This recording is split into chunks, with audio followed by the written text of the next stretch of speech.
c'est Florent et bienvenue sur le podcast des Nouveaux Rentiers. Aujourd'hui, on se retrouve pour faire le bilan du coup de l'année 2021. D'ailleurs, j'ai écrit 2020, mais c'est 2021. On est en 2021, n'importe quoi. Juste avant ça, je voulais te dire que du coup là, il y aura pas de podcast avant début janvier parce que je vais prendre une bonne semaine de congé enfin de congé de pause plutôt. C'est pas vraiment des congés, de pause pour passer du temps en famille avec mes proches et tout. Donc on fait une petite pause dans les mails des nouveaux rentiers et puis le podcast et puis on se retrouve au début de l'année prochaine. Donc, que te dire pour 2021, qui a été une très belle année riche en émotions. 2021, c'est presque 50 000 écoutes du podcast Les Nouveaux Rentiers dont tu fais partie et que tu écoutes aujourd'hui. D'ailleurs, je trouve que par rapport aux 50 000 écoutes, il y a très peu de notes sur Apple Podcast. Alors, soit vous n'avez pas d'iPhone, soit vous n'avez pas pris le temps de mettre une petite note. Donc, s'il vous plaît, le seul truc que je vous demande aujourd'hui, c'est de prendre le temps de vous abonner au podcast et de mettre une petite note, voire un commentaire. Si tu es motivé, tu peux mettre aussi un petit peu commentaire, ça me fait toujours plaisir. Ça me permet de voir qu'il y a des gens qui écoutent activement le podcast, qui sont satisfaits de ce que je leur propose et tout. Donc, s'il te plaît, si tu veux me faire un cadeau de Noël aujourd'hui, et bah tu mets une petite note si t'es sur quelle que soit la plateforme, tu t'abonnes, tu mets une note si c'est possible. Il me semble que c'est plus possible avec Apple Podcast, mais j'ai pas d'iPhone donc je peux pas te dire. Mais je crois qu'on peut mettre des notes et un petit commentaire et ça m'aidera beaucoup dans la communication du podcast, à le faire connaître de plus en plus et qu'on soit pas 50 000 à écouter cette année, mais qu'on soit peut-être 2 ou 3 fois plus l'année prochaine. Donc voilà, merci beaucoup si tu prends le temps de faire cette petite action, ça me ferait vraiment plaisir.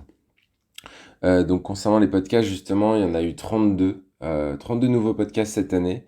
En tout, sur les nouveaux rentiers, tu as plus de 29 heures d'écoute où tu peux m'entendre soit parler tout seul, soit parler. Donc j'ai essayé beaucoup d'inviter des gens cette année, d'échanger aussi d'autres points de vue avec d'autres personnes, etc.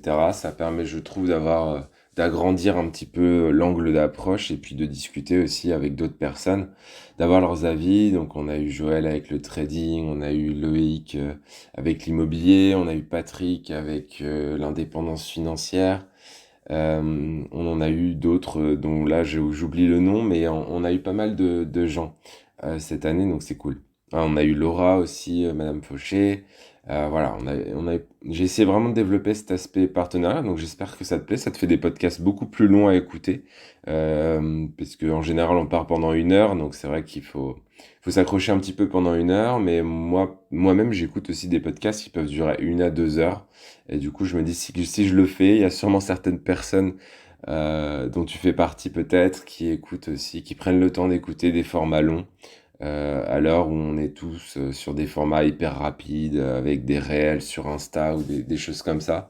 Moi, j'ai choisi le format long pour m'exprimer, avec en général, les podcasts durent au moins un quart d'heure, et puis les interviews durent au moins 1 heure. Donc c'est vrai que ça fait pas mal d'heures de contenu, 29 heures, où tu peux m'entendre parler de bourse, de immobilier et d'indépendance financière, un peu d'entrepreneuriat aussi, et on essaiera d'étoffer un petit peu les sujets pour l'année prochaine. Donc on verra ça. Euh, Concernant ce podcast, ma volonté, c'est vraiment de te faire prendre conscience qu'on peut faire des choses qui peuvent changer notre vie, comme je l'ai fait, tu vois, entre à peu près 2016 2018. C'est là où... Enfin, j'ai commencé en 2010 avec la bourse, et de 2016 à 2018, j'ai acheté massivement de l'immobilier, et après, en mars 2019, j'ai quitté mon travail. Voilà, grosso modo. Donc, on peut faire des choses qui peuvent changer vraiment notre vie sur le long terme, comme je l'ai fait. Euh, et à contrario, on est dans une époque où on veut tout de suite, tout est rapide, très rapide, probablement trop rapide. Et moi, c'est vrai qu'avec ce podcast, je prends la tranquillité d'esprit, la simplicité, mais pas dans la manière être simple, enfin, pas dans la manière simplifier les choses, pas la manière négative, mais juste être simple, faire des choses simples qui fonctionnent, en fait. Pas se prendre la tête et C'est vrai que je dis souvent que j'essaye d'être un flemmard intelligent, dans le sens où je suis vraiment un gros flemmard. Tu me connais pas, mais je suis vraiment un gros flemmard. Et du coup, j'essaie de faire des actions quand je les mène plutôt intelligentes, qui me prennent le moins de temps possible et qui me rapportent le plus sur le long terme. Donc voilà, c'est ce que je fais avec la bourse, c'est ce que je fais avec l'immobilier, c'est ce que je fais avec l'entrepreneuriat. Donc voilà, la méthode des petits pas, comme je l'appelle, ou comme d'autres l'appellent, c'est pas ma méthode, enfin, c'est pas moi qui ai donné ce nom, mais cette méthode, elle me plaît bien parce qu'on avance lentement, semaine après semaine, mois après mois, année après année, mais on avance sûrement, et ça, c'est cool. Euh, D'ailleurs, notamment le premier podcast que tu as peut-être écouté d'ailleurs de cette chaîne de podcast, c'est les objectifs de l'année 2020. Parce que le podcast est né en 2020. Et j'avais refait le même podcast et je referai le même spoil en 2022, où je me fixe des objectifs pro et des objectifs perso. Donc j'ai repris en fait ce que je t'avais partagé au début de l'année et puis on va faire un petit bilan de cette année 2021 où du coup je vais commenter en fait chacun de mes objectifs et te dire si j'y suis arrivé, si je suis pas arrivé, pourquoi, etc. Donc j'espère que ça pourra t'inspirer et que ça pourra aussi te donner des idées pour te fixer pas des bonnes résolutions mais des objectifs pour la fin 2022, des objectifs à un an. Ça paraît con, ça paraît inutile, mais je t'assure que en fait inconsciemment quand tu as fixé un objectif à l'année, ton cerveau il se met en marche et il trouve des trucs quand tu es en train de dormir, quand tu es sous la douche. Et si tu prends juste la peine d'écrire les petits trucs que ton cerveau trouve pour résoudre ce problème, et ben ça va te faire avancer. Donc moi j'avais trois objectifs pro principaux. Je te partage pas tout dans le détail, hein, mais grosso modo. J'avais un objectif côté société avec la création de ma SARL cette année. J'avais pour objectif de faire passer 130 personnes à rejoindre la méthode RSR et mon accompagnement en bourse pour booster leur patrimoine. Donc ça, c'était mon premier objectif pro. Euh, on va commenter tout de suite cet objectif. Donc en fait, cette année, on est loin des 130 puisqu'il y a 25 personnes qui ont rejoint mon programme d'accompagnement en bourse. Euh, Bien moins que l'objectif des 130 personnes, mais c'est déjà 2 fois plus que l'année dernière et 5 fois plus que l'année d'avant, puisqu'on a commencé à 5 en 2019 et aujourd'hui on a un peu plus de 50 dans le groupe, donc c'est vraiment bien. Et j'en profite d'ailleurs de ce podcast pour dire merci à tous ceux qui nous ont rejoints cette année. C'est vraiment pour moi un bonheur permanent, enfin vraiment une satisfaction de pouvoir accompagner des gens qui connaissent rien en bourse et puis de les transformer en investisseurs comme moi en 3 4 mois, de faire devenir n'importe qui investisseur en bourse et qui sait notamment mieux placer son argent que son banquier. C'est ce que je te promets en tout cas en passant à l'action sur cet accompagnement, c'est de te rendre complètement autonome et de passer du stade j'y connais rien à mes 12 ans d'expérience en bourse et je place mieux que mon banquier. D'ailleurs, c'est l'objectif d'après. Pilier bourse, mon objectif en 2021, c'était de me créer une rente de 2 000 € mensuels grâce à la bourse et aux crypto-monnaies, puisque j'ai rajouté les crypto-monnaies dans mon portefeuille en 2019 du coup. Ouais, 2019 je pense. Ou 2020. Non, 2020. 2020. Euh, et du coup, l'année dernière, j'étais avec la bourse et les cryptos m'ont rapporté environ 700 € par mois. Donc comment je fais ce calcul? Je prends tout simplement la différence entre aujourd'hui et le début de l'année, je la divise par 12 et ça me donne une rente potentielle sur 12 mois. C'est juste que moi je l'encaisse pas parce que je la capitalise pour que les intérêts composés travaillent pour moi puisque je suis en mode investissement long terme. Mais si j'avais retiré les bénéfices de cette année, et bah on serait pas exactement à 2 000 €. Mais cette année a été une très très bonne année côté RSR, puisque j'ai doublé mon patrimoine grâce à la bourse et aux crypto-monnaies. Donc ça veut dire que si j'avais mis 50 000 sur la table, j'en aurais 100 000. Si j'avais mis 10 000, j'en aurais 20 000, etc. Si tu as 100 000 à placer, tu aurais 200 000. Donc c'était une très très bonne année côté méthode RSR. Et moi, du coup, ça me fait une rente de 1 850 € par mois en investissement long terme, en passant que 10 ou 15 minutes par mois. Donc voilà, c'est un peu mon objectif avec mes placements long terme, c'est de passer très peu de temps, une fois par mois, mais que ça me rapporte quand même des rendements intéressants, puisque là on a doublé. Donc doubler, ça veut dire quoi? Ça veut dire qu'on fait un rendement de 100% cette année. Voilà, je dis on parce que les gens qui ont suivi exactement ce que je faisais cette année avec la méthode RSR et avec mes lives privés tous les mois, et bah ils ont fait la même chose tout simplement. Côté immobilier, pilier immobilier, l'objectif c'était de finaliser mes travaux, mes derniers travaux que j'avais à faire, notamment un bien qu'on a commencé à retaper. Je dis on parce que j'ai un ami de ma belle famille qui m'aide à rénover.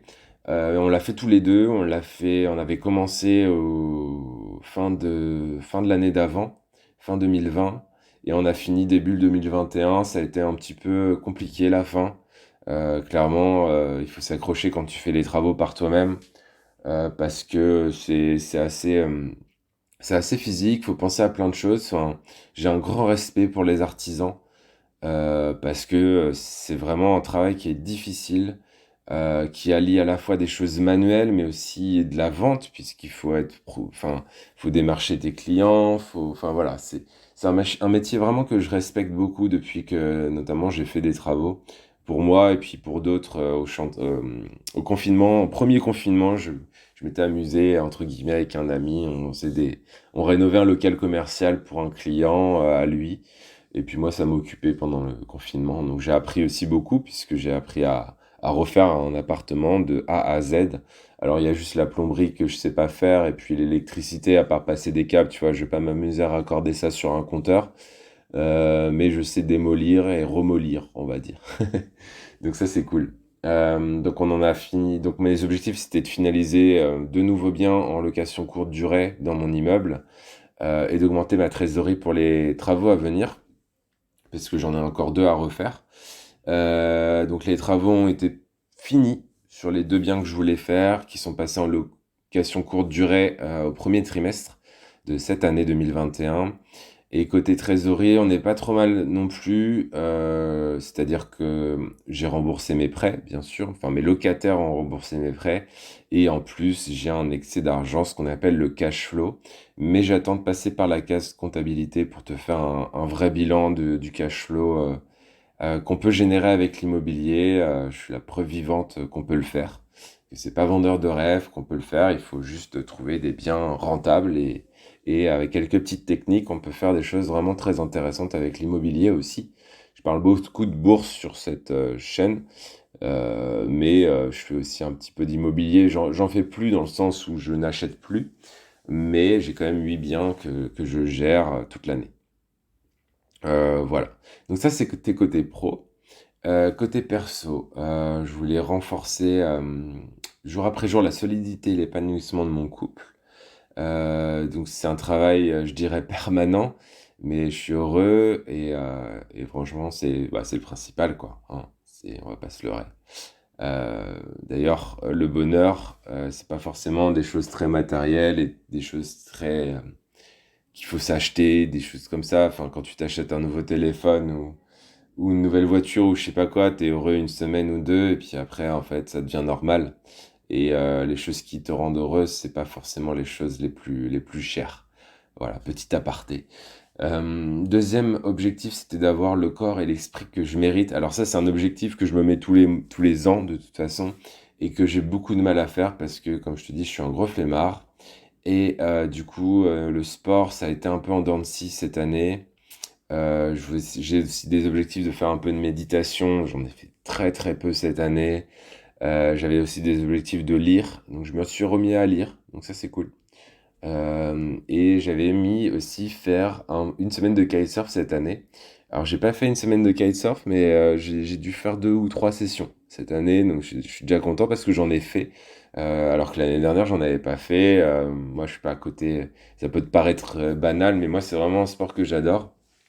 Et, euh, Et malheureusement, dans ma région, c'est compliqué, donc il faut que je parte en vacances pour en faire.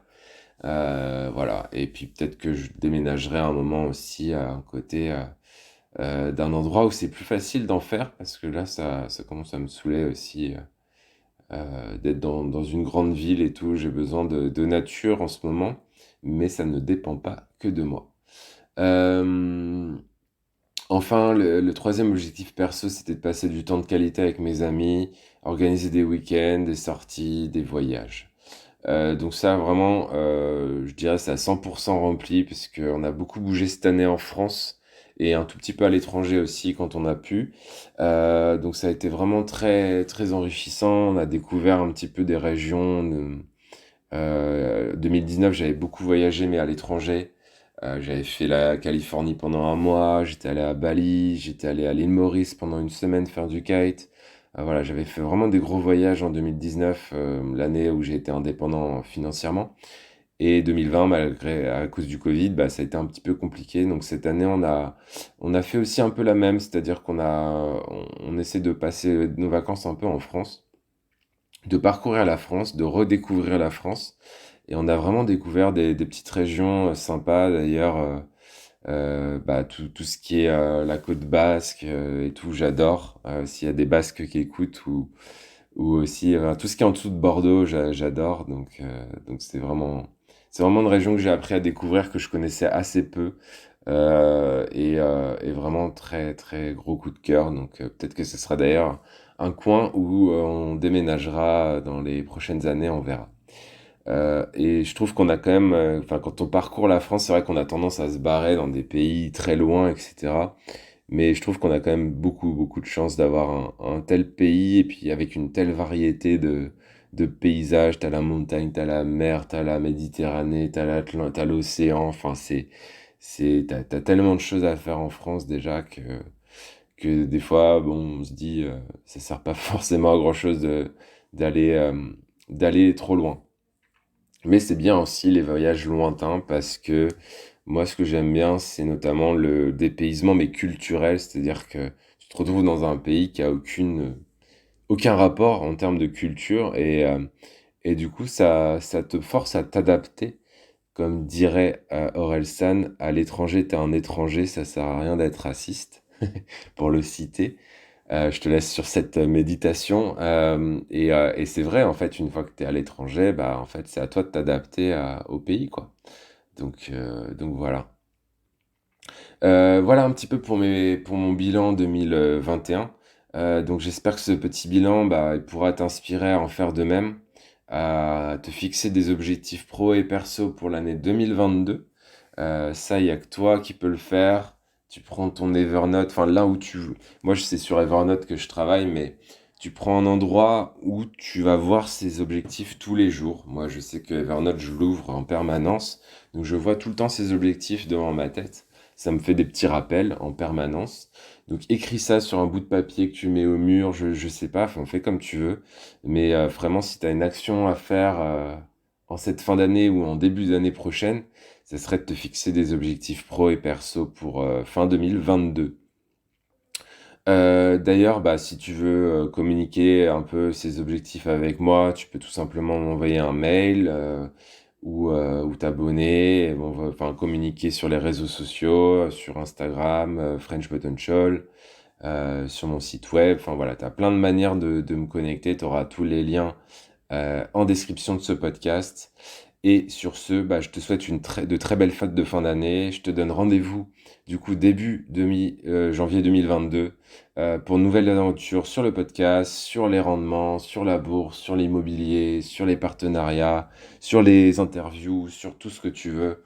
Voilà, on se retrouve sur 2022 pour plein de nouveaux podcasts et plein de nouvelles choses qui vont arriver en 2022. Donc voilà, je te souhaite de très très bonnes fêtes de fin d'année et je te dis à bientôt. Ciao, ciao, ciao.